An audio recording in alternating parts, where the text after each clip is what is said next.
Good morning, ladies and gentlemen. Two big challenges for me. First of all, being here in front of you, and the second one, to speak in English, having in mind that in my country we speak Spanish. My apologies if I made any mistake. Let me tell you that you are right if you are asking yourself what that retired Chilean Navy Admiral is doing in this part of the world, speaking in this conference.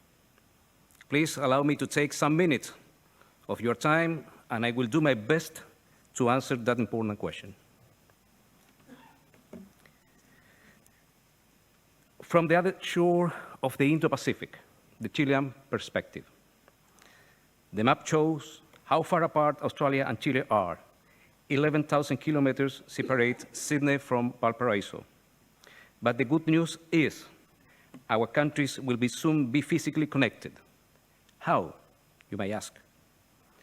By something like this? Yes, why not? But along the seafloor. A fiber optic submarine cable will put us in touch quickly and safely, so that Chile will have a gateway to the heart of the Indo-Pacific and Australia to South America. Beside the inherent feat of laying this long cable, it is a remarkable example of the fact that when there is determination, any distance can be overcome. As history shows, maritime nations seek each other, and when they come together, they achieve great things. First, I would like to thank you for this invitation for the most important Sea Power conference in the Indo-Pacific, and the opportunity to address this distinguished audience on behalf of Athena Lab, a new, vigorous Chilean think tank dedicated to security, defense, and international relations. Well known by my great friend, Vice Admiral Mike Noonan, who entrusted me with the mission of sharing with you my country's vision towards the Indo-Pacific and Antarctica. What do we have in common with Australia? First, there are some interesting similarities between Chile and Australia. Both are located in the southern hemisphere at similar latitudes and have similar populations. Australia and Chile have the third and the 10th largest exclusive economic zones in the world, with 58 and 27 million square kilometers respectively. Also, Australia has the largest maritime search and rescue area in the world, followed by New Zealand and then Chile.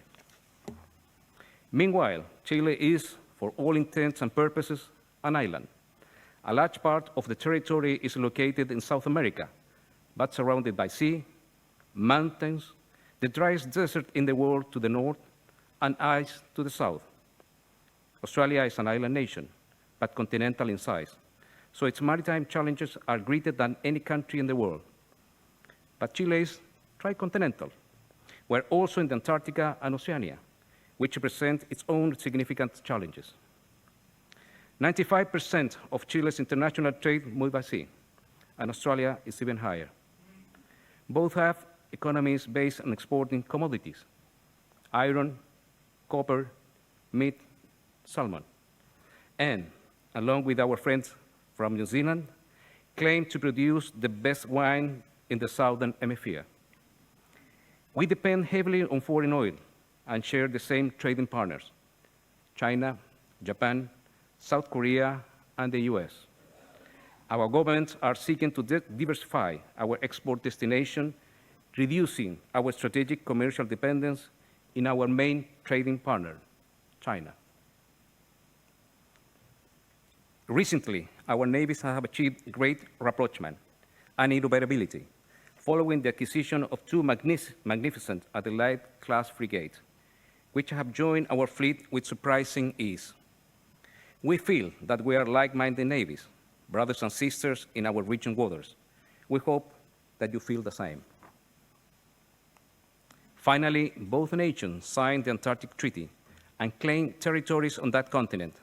Fortunately, not the same ones, so our friendship is not at risk. On the contrary, we can join forces to maintain the Antarctic governance in the face of a possible threat by revisionist powers. Naturally, one difference is that Australia's level of development far exceeds that of Chile, both in total GDP and per capita income. And another is that we cannot compete with your wonderful beaches in this country. In summary, many things unite us. We depend on the sea to survive. Our products move throughout the Pacific, and our navies have a close relation, and we claim sovereignty in the Antarctic territories. What should Chile look towards the sea? Chile has chosen the Pacific as a platform to come out its confinement and connect with the world. Through the sea, we reduce the distance from the center of power and broaden our economy to achieve the prosperity our people yearn for. The sea presents the opportunities, but there are also risks. Russia's military aggression against Ukraine showed that the war between states is a real possibility, and it manifests itself harshly at sea. Sailors must understand that their priority role is to win the war at sea, either by themselves or in coalitions. Win or die is the motto of our Navy.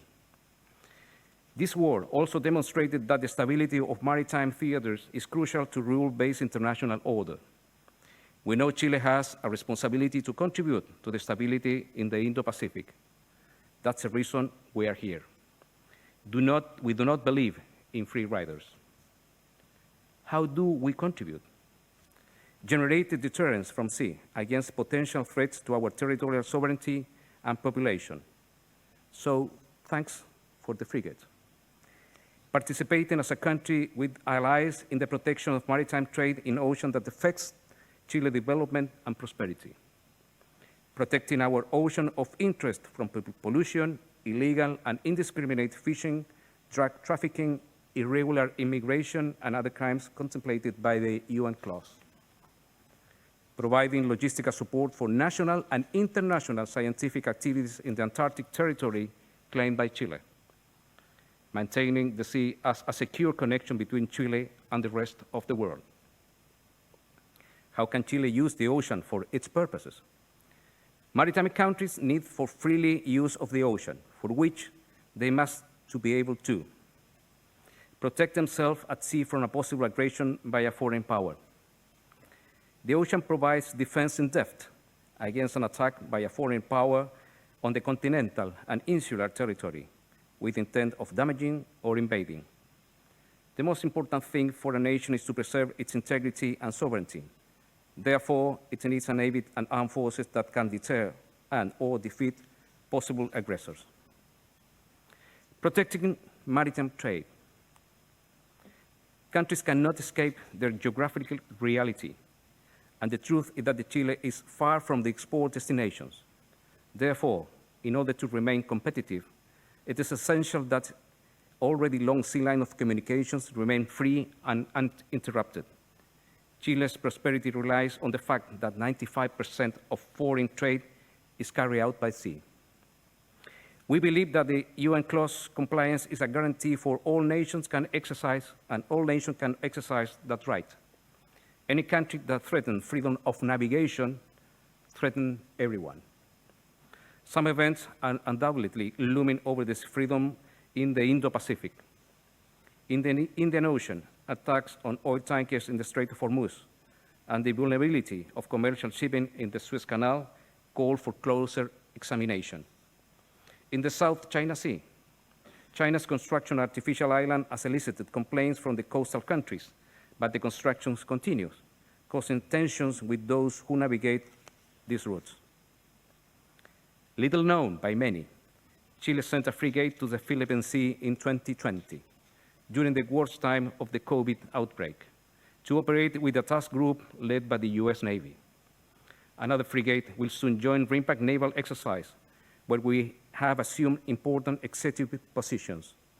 A Chilean Navy Commodore served in 2018 as Combined Force Maritime Component Commander of RIMPAC, making Chile the first non-founding and non-speaking English country to assume such responsibility. Ensuring sustainable development. Chile is the 12th fishing power in the world. we aim to fish sustainably, which is why about 43% of our EEZ are protected areas. A signature of the New York Agreement, and as a country affected by depredation of the sea, our Navy supervise and control marine areas that may be threatened, constantly monitoring foreign fleets, mostly Chinese, that position themselves in the South Pacific. Fighting crime on the high seas. Keeping the seas free of criminal activities such as drug trafficking, whose epicenters, including Latin America, contributes to global security because they are transnational phenomena. In other words, we take care of coasts and ports to prevent drugs from crossing the Indo-Pacific. Ensuring the Antarctic future. South of the Indo-Pacific is Antarctica, which perhaps should receive more attention in many countries' strategies toward the micro-region, considering that geopolitical competition has increased strongly for what is called the continent of the future. The number of bases has increased exponentially in the last 3 decades, and even, for example, Turkey, a country without projection in the area, has a polar program in full development. As long as the Antarctica Treaty remains in force, all claims remain frozen, including those of Australia and Chile. But we know that the international order is in jeopardy due to those who do not respect the rules and prioritize the use of force. We believe that we must support the treaty, continue to facilitate scientific activity, and protect the environment. In a couple of years, the 10,000 tons icebreaker we are building will be ready to fulfill those missions. What Chile should do to fulfill its task in the ocean? Have a Navy capable of operating in seas of national interest. Chile has historically maintained a sea power and for the fulfillment of a wide spectrum of tasks. The Chilean Navy is a medium-sized, blue-water Navy and fulfills the military role and the policing role using its means in an integrated manner. It has 25,000 men and women. For them, it's a lifelong career. It operates bases, stations, and garrisons throughout continental Chile, the Chilean Antarctic, and Easter Island or Rapa Nui. It operates surface fleet, submarines, naval aviation, Marine Corps, Transport Command, and Special Forces. Today, the Navy is carrying out an ambitious naval shipbuilding plan, which allows it to maintain its presence in this area that is already large to protect. 2 multi-purpose transport ships will soon begin construction to later start building our own frigate in our own shipyards, just as you did. I have to admit that the Chilean Navy took some very good ideas from your Navy to promote the naval shipbuilding plan between our people. Chile has had peace for 143 years, although in 1978, a crisis brought us to brink a war with Argentina. This is not free. We work every day to maintain peace at home, while at the same time doing everything possible to export security. Integrate cooperative alliance to protect common interests with allies in the oceans. To protect Chile's interest in the world's ocean, it is necessary to form a coalition with allied countries. These alliances begin by sharing common interests and values, to then generate naval cooperation and joint exercise, and finally, develop cooperative deployment with other navies in place of interest. Recently, Australian sailors provided training in Chile waters to operate the 2 Adelaide-class frigates we acquired.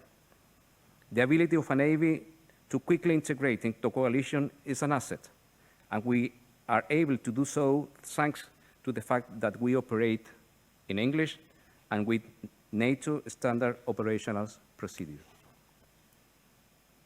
Finally, considering current events, today more than ever, countries that share principles, values, and interests must work together because more can be achieved through cooperation than individually. For Chile, Australia is a success story.